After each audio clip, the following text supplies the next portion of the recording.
Sure, the Sacramento Kings lost their preseason home opener to the Golden State Warriors tonight, but I saw exactly what I wanted to see out of the Kings. I'll explain. Plus, we'll discuss Chris Duarte in the starting lineup. Could this actually be a long-term solution? It's all right here for you on Locked On Kings.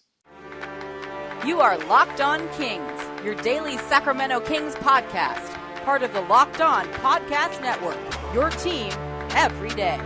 And now, ladies and gentlemen, it is that time for another episode of Locked On Kings.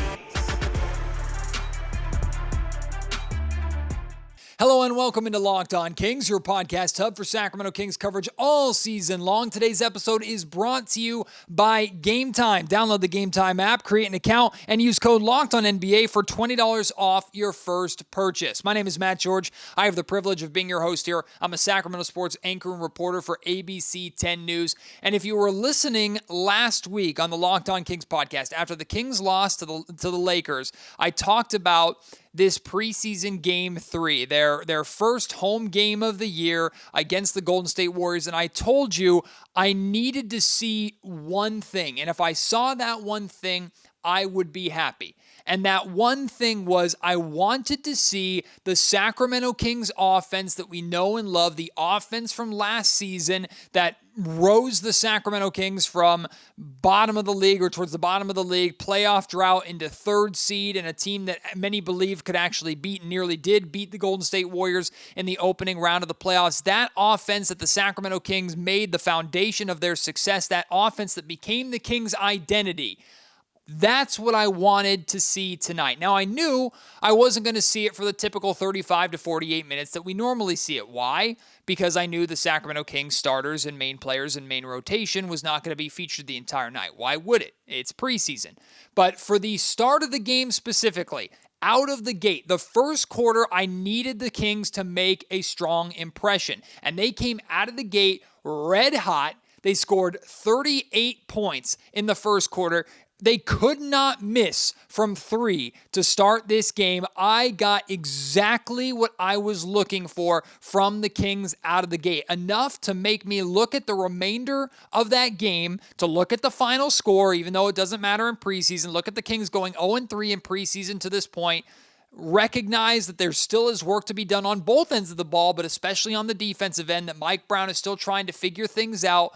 Take all of that into account, recognize that there's still work to do, but still say, okay, this Kings team definitely can get better, but they are still the dynamic and dangerous offensive superpower that we believe them to be and that they became last season. I got the reassurance that I was looking for tonight from that first quarter alone. And really offensively, Sacramento was solid for pretty much the entire game. They had some lulls at time. They certainly cooled off with their three-point shooting. They once again had another very high-volume three-point shooting game. We'll talk about that later on in the podcast. So there were definitely lulls, and this wasn't a perfect offensive game by any means. But the closest thing that we are going to see to true Sacramento Kings basketball, which is the starters playing together right out of the gate. If you didn't know any better, with the exception of Steph Curry and Draymond Green not playing, if you didn't know any better, the first minutes of this game were what very well could be the best starting lineup that the Sacramento Kings are going to throw out there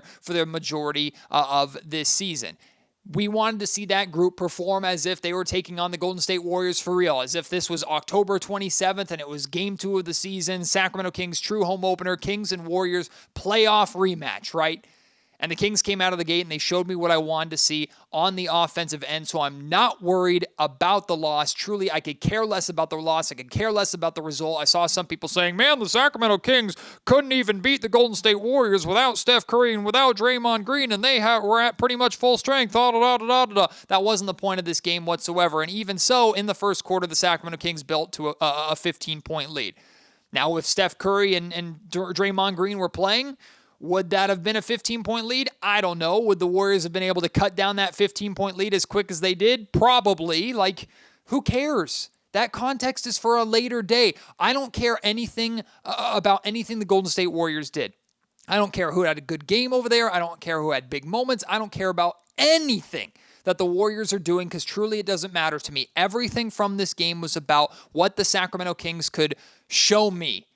And if they could remind me of the offense that we know that they have, that we saw last season, that we really hadn't seen very much in the preseason to this point. I got that, so I'm happy. But I need more. Specifically, I need more of Chris Duarte as a starter. I need to see more, because I thought this was going to be a temporary thing. I thought this was going to be an experiment by Mike Brown to mainly send a message to the rest of the roster, mainly his guards, like, I need this level of defensive impact. This is how we're going to guard the pick and roll. This is how we're going to guard the perimeter. We're not going to chase the ball. We're going to cut the ball off. We're going to be physical. We're going to make them feel us on the perimeter and not chase them and allow them to get downhill, either attack the rim, spray out for threes, get us into foul trouble. We are not going to do that. We are going to play physical perimeter defense, and it starts with the guards. That was the message that I thought Mike was sending with Chris Duarte. I didn't think that was the only point, as if Mike was saying there's no chance that Chris can actually be our starter, but I'm going to put him in for this game to send a message to Kevin Huerter and the rest. That's not what I'm saying at all.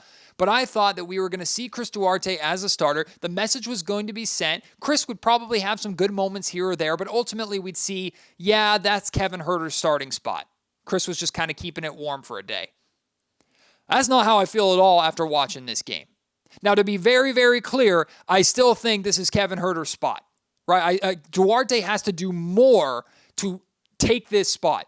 But the Kings have the remainder of the preseason to see more from Chris Duarte. And I want to see more than just one game, and I want to see more of Chris Duarte than just against one team, because the next preseason game the Sacramento Kings play on Wednesday is against the Golden State Warriors again, which I have no freaking clue why the NBA thought it was a good idea for the Kings to play the Warriors twice right before playing the Warriors the second game of the season, and then to end the preseason playing the Utah Jazz on the second night of a back-to-back, and then their first game of the season is against the Utah Jazz. I have no idea what the schedule maker is thinking. It's stupid, it's dumb, but I'm going to get off my soapbox and get back to the Chris Duarte point. What I was curious to see with this Chris Duarte thing was, okay, the defense probably should look better and probably will look better. Like, Kevin Huerter is not a very good defender. We know this, right? But you put up with his defense because of how much of an asset he is on the offensive end of the ball. Chris Duarte, in theory, should be a better defender for the Sacramento Kings. So, number one, do we see noticeable defensive improvement with the Kings lineup? Not just from Duarte, of course, but he kind of has to start it, but from the rest of the starting lineup as well, especially the other guards, De'Aaron Fox, and even your three, Harrison Barnes. Does the Kings' perimeter defense look better out of the gate with Chris Duarte starting? That's number one. And number two is, if the defense does look better or not, how much does it impact the offense? Because if Chris Duarte came out there and did not fit with the Sacramento Kings offense, even if the defense was slightly better, if the Kings aren't having that floor spacing that Kevin Huerter provides, there's no point. But the Kings offense did not miss a beat to start this game. Chris Duarte came right out of the gate, received the ball down low, got good position, looked like he was going to go up for a layup. When the defender came over to double team him and help at the rim, Duarte found Domantas Sabonis, who was cutting to the rim. Sabonis is fouled, he converts at the rim, and one. It's a three-point play right out of the gate. Like, Chris Duarte made his impact on both ends of the floor immediately. And on the defensive side of the ball, I saw exactly what Mike Brown has been asking for. Battling over screens, cutting off the ball handler, not letting him just get to the basket or run past his screen and you're running around trying to chase him. Like, bumping, being physical, making them feel you. That is what Mike Brown wanted from his perimeter defense. He said as much, and I played for you the clip yesterday. He said as much when he made this decision. He said Chris Duarte was doing those things that we've been asking from all of our guards with our perimeter defense. That's why he's getting this opportunity. Well, Chris continued to do that. Even De'Aaron Fox was doing that from time to time. Was the Kings' defense perfect? Absolutely not. But Chris Duarte was making Klay Thompson work. Was making Klay Thompson work really, really hard early on. I thought his defensive impact was very noticeable. And then offensively, the Sacramento Kings looked just fine. Again, one game sample size. I need to see more, and I need to see it against more than just one team in the Golden State Warriors.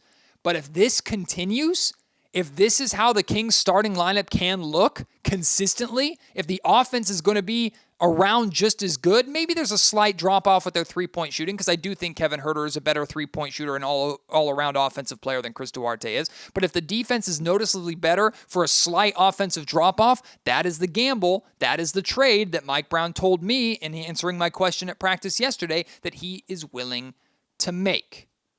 I was very impressed with what I saw from Duarte. Now, his numbers aren't necessarily eye-popping. He had 5 points, 2 of 5 shooting from the field, 2 assists, 1 rebound. He was +9 in only 12 minutes of action. The only reason why he played just 12 minutes was because he ended up leaving this game with a knee injury. Now, Mike gave us good news after the game was over. He had an MRI. It's just a bone bruise, so he should be just fine. Hopefully, he's able to continue as normal for the remainder of preseason, and we'll see him again as a starter on Wednesday night. But I was pleased with what I saw from Duarte. I'm not ready to give him the keys and give him the starting spot completely. Again, I still think this is Kevin's spot. But he did enough tonight, and the Kings' offense and defense looked good enough tonight, at least out of the gate, for me to say, okay, I'm willing to take this a step further. I'm willing to experiment more with this. I'm willing to give this more than just like let it be a one-hit wonder. Give it one try. Like, I think Mike is going to seriously consider this for the remainder of training camp and preseason, and rightfully so. I'm interested, though, when we get to the regular season, let's say that Mike makes this move.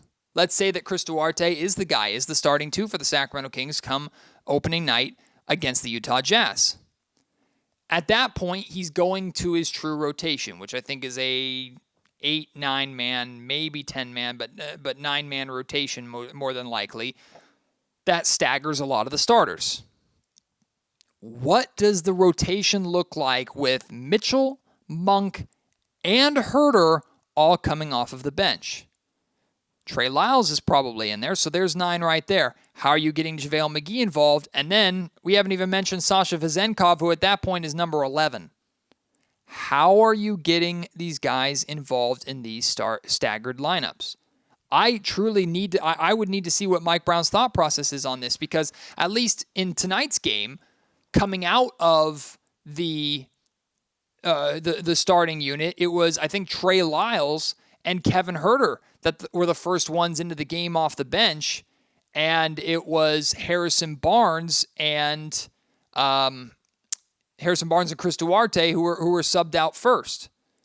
And we saw even at times Trey Lyles and Sasha Vezenkov playing the 4 and 5 tonight. JaVale McGee did not play; he did not suit up in tonight's game, but he's fine from all standards, or at least what we've been told. So I'm very interested to see what the bench rotation and the staggered lineups look like if Chris Duarte is truly the play as a starter. I'm not ready to proclaim him that yet. I still think it's Kevin's spot. And I encourage you to go, once you're done listening to this podcast, if you haven't already, go to the Kings Beat, go to their YouTube channel, or go to James Ham's Twitter account and watch the video of Kevin Huerter after the game, because they talked to Kevin in the locker room. And reading Kevin's body language, listening to his answers, being asked about coming off the bench, I think Kevin is handling this about as well as you possibly could. As a pro, this is not easy to do. I can tell he's not happy. Why would he be? Why would a competitor be happy to potentially lose his starting job, even if it's temporary, right? He doesn't look happy. He is not being made out as a scapegoat by any means, but if he is replaced in the starting lineup and suddenly the starting lineup's defense is better, it's easy to draw the conclusions to suggest that he's the weak link defensively in that starting lineup, which he very may well be. I think Kevin is handling this as best as he probably could. I expect him to continue to work, just like Mike Brown expects him to continue to work. I expect him to remain professional. And we'll see how this plays out. If the Kings started tomorrow, if the regular season started tomorrow and the Kings are playing the Utah Jazz tomorrow, Kevin Huerter is my starting 2. Still. But Chris Duarte went from experiment to legitimate threat to take that starting 2 spot to me tonight. Like I said at the top of the show, today's episode of the Locked On Kings podcast is brought to you by Gametime. This is the app that you should be using all season long to buy your tickets, because they have the best last-minute deals that you can possibly get. Look, buying tickets to whatever event especially a sporting event, but any event should not be stressful. And typically, the closer you get to the event, the more stressful it can get. Are you going to get the right tickets? Are they even good tickets? Are they the right price? Are they going to get to you in a safe manner in time for you to actually get to the event? Buying last-minute tickets is something maybe we don't like to admit that we do, but a lot of us do because of our schedules and our life. We just don't know if we're going to be able to go until the night of, or maybe suddenly you have free time and you decide, you know what, I want to go to the Kings game tonight. Well, that's where Gametime comes into play because they have last-minute flash deals that you just cannot miss. They will give you unbelievable prices, and you can buy tickets in as quick as 2 clicks. Like, you see the game you want, you see the section you want, click, buy, click, they're in your inbox,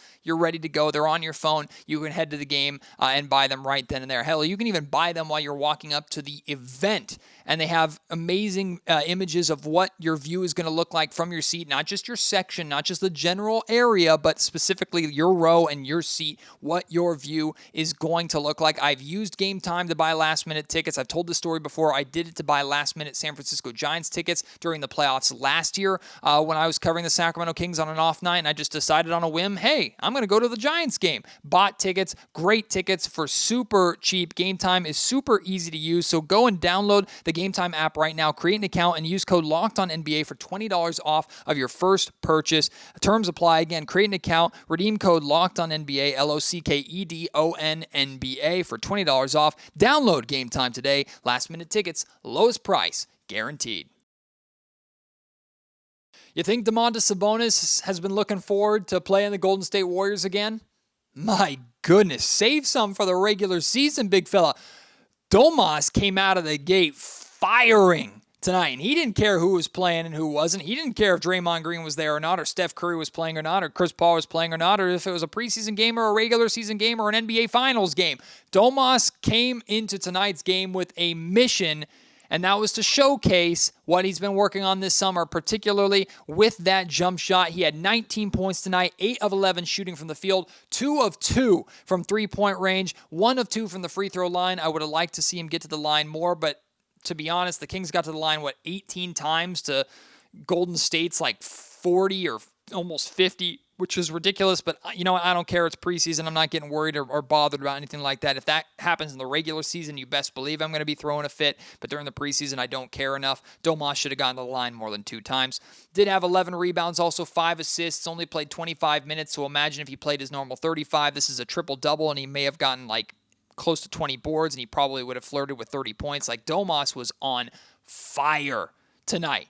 Nothing Kevon Looney could do to stop him. Nothing anybody could do to stop him. He was just spraying and hitting all over the floor. I thought he played very decisive basketball. Like, that might have been the biggest concern that I saw with Domas during the playoffs was he'd get the ball in his hands, and Kevon Looney would back off of him, and the Golden State Warriors did a great job game planning against him, and he didn't look like he knew what to do with the ball. He kind of stood there, looked around, and realized, okay, I'm either going to shoot this, I guess, or I'm going to put the ball on the ground and attack the basket and see what happens. Not tonight. It was, I got the ball, I got a good look, I'm taking this 3, and I'm making it with confidence. I got a good look from this mid-range, I'm putting it up. Maybe he made it, maybe he missed it. More often than not, he made it. Or, you know what, I'm going to put this ball on the floor, I'm going to attack, I'm going right into the chest of Kevon Looney, I'm going to take this foul, I'm going to get to the foul line and convert the 3-point play. I thought Domantas Sabonis played very decisive, sharp basketball. He wasn't afraid of anybody coming at him. Again, he has to prove that he can do this again on the regular season stage against the Warriors,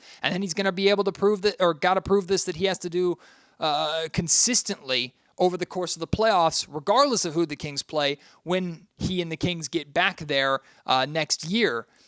But overall, like, this is what I wanted to see out of Domantas Sabonis, and I hope we see the exact same thing from Domas on opening night or the home opener rather, against the Golden State Warriors when it's for real.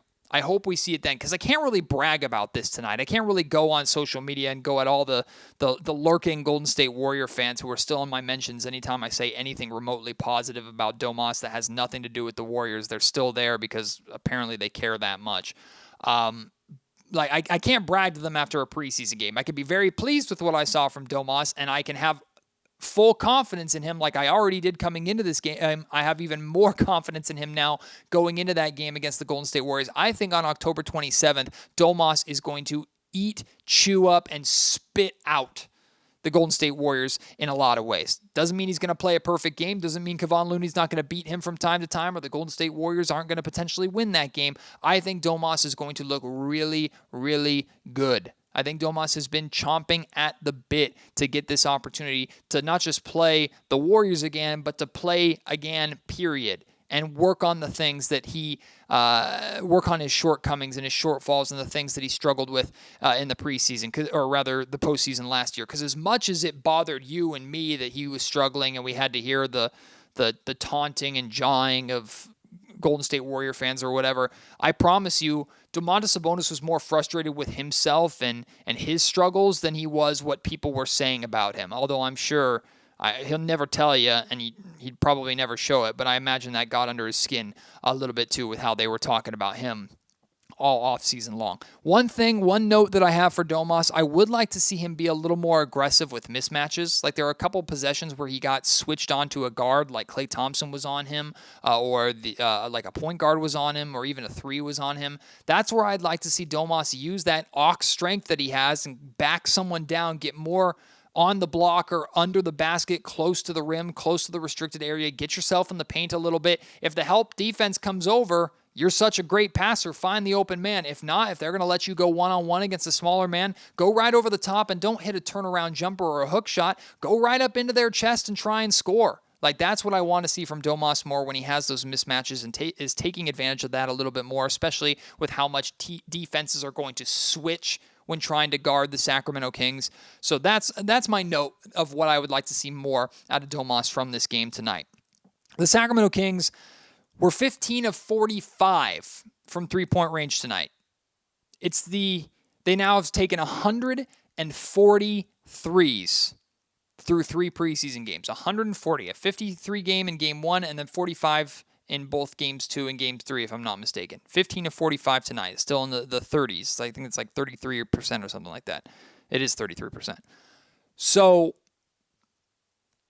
I, at this point, feel that 45 threes is too much. Like, I thought, like, early on, the Sacramento Kings were hitting. They could not miss from three-point range early. They cooled off significantly in the second quarter and then ended up shooting like I said, in the low 30s for the game. I do think that the Kings did a much better job of getting threes in the flow of their offense, off of dribble handoffs, and specifically off of paint touches, which is Mike Brown's term that he uses. Get into the paint, get downhill, let the ball touch the paint, whether it's Domas in the high post, Domas in the low post, De'Aaron Fox attacking the basket and drawing a crowd, whatever it may be. Paint touch, kick out to open three. That's what the Sacramento Kings were really, really successful with their perimeter shooting last year, and we saw elements of that, especially in the first quarter. Things were really working in their favor in that sense. They slowed down kind of for the rest of the game. I just think in the preseason there's been an over-reliance on threes. Not that they've all been terrible shots. I'd say the vast majority of the 45 threes that the Kings are putting up are good looks, but I still think the Kings can get better and they can do more around the rim. Plus, they're so deadly in the paint and around the rim. You want to exploit that and use that more, especially if you're trying to get teams in foul trouble, which the Kings did not do a good job getting the Warriors in foul trouble tonight. I think there's too much of an over-reliance on threes. I think I asked Trey Lyles in Kings practice this past week or over the weekend on Saturday. I think I asked him about if the Kings had set a number for threes in a game yet, and he said not yet, that they hadn't decided what that number is yet. And I'm going to try and ask Mike Brown that question next time I get an opportunity to. My number at this point is 40. Like, the Kings were in the mid to high 30s last season as a team. Being over 40 isn't necessarily a bad thing, and they might have games every now and then where they're at 45 or 50. But every single game, if the Kings were at 45 or 50, unless they're shooting 40+% from three-point range, which is difficult to do, I think the Kings can get better looks. I think they're settling a little bit too much.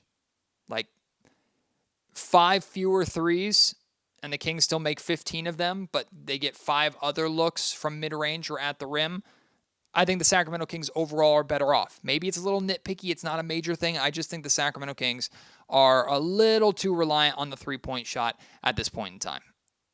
Today's episode of the Locked On Kings podcast is brought to you by Betterhelp. I'm so glad this sponsor is back. I talked a lot about them last season.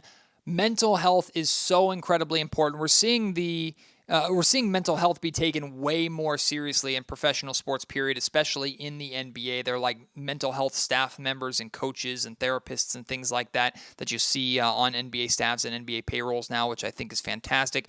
Mental health is so unbelievably important, and I've explained this before and told this story before when talking about BetterHelp. Therapy is something that I started going to and seeing, and my family started going to and seeing during COVID time. And it's one of the best decisions that I ever made, to where I have a great relationship with my therapist. I see him a lot less frequently than I did when I initially started, but even having those check-ins with him, I look forward to those check-ins because he provides me with a very interesting perspective on some of my issues that I didn't need or didn't realize that I do need, that I didn't know that I needed, because he's obviously practiced. He went to school. He knows how to do this. A trained psychologist, trained therapist knows how to handle these things and unpack these things when I do not. Having therapy is just such a healthy outlet that I encourage everybody to try. And if you're looking at trying therapy or giving BetterHelp a try, you're making the right decision. It's entirely online, designed to be convenient, flexible, and suited to your schedule. All you have to do is fill out a brief questionnaire and get matched with a licensed therapist, and you can switch therapists at any time for no additional charge. Make your brain your friend with BetterHelp. Visit BetterHelp.com/LockedOnNBA today to get 10% off of your first month. That's BetterHelp, HELP.com/LockedOnNBA. So this Kings-Warriors game did end up going into overtime. I know I saw a lot of Kings fans on social media going, just call the game. Like, we don't need to play 5 extra minutes. It's preseason. It doesn't matter. Just call the game. And honestly, part of me felt that way. Like, we don't need to see more of this. It's preseason. It's over. Just call it. It's fine. But then I saw the players that were actually playing, specifically for the Sacramento Kings, guys like Colby Jones, Jalen Slauson, Jordan Ford, Keon Ellis. And I'm thinking, like, these are extended clutch minutes for players that are developing. And if these minutes can be essential in their development, then they are more than worth it for both teams. So I'm glad there was a preseason overtime. I'm not glad that the Sacramento Kings lost in preseason overtime, but it was good to see those extra minutes and that opportunity going to some of those young guys. How cool of a moment was that game-tying layup for Jordan Ford, right? Think about this. You grow up in Sacramento. You grow up a Kings fan. Everybody who grows up a fan of a team dreams of having a moment like that. Like, we go into our backyard, right, and we're dribbling the ball as kids, and we're counting in our head, 5, 4, 3, 2 for the win. You chuck up that shot, right? And then you make it, and the crowd goes wild, or if you miss it, you pretend it didn't happen, go back in time and do it again until you did make it, right? I did that. Everybody does that. And you imagine the moment of the crowd, your family, your friends, your city cheering for you and cheering your name and erupting together in that amazing moment of elation, and Jordan Ford just lived that. It was in a preseason game, but still, it was a game-tying bucket. Not a buzzer beater, but very close to a buzzer beater at the end of a close game that sent this game into overtime in front of a sellout crowd, despite it being a preseason game. And of course, no surprise at all that Sacramento Kings fans went as crazy as they did inside the Golden One Center. We go nuts for Summer League basketball here during the California Classic. Nobody should be surprised at all. I heard people talking about it. And of course, like, there were comments about it on the ESPN broadcast, like, wow, like, look at this turnout for a Sacramento Kings game and during a preseason game. My goodness. Now, that's par for the course for Sacramento, baby. That's just what we do.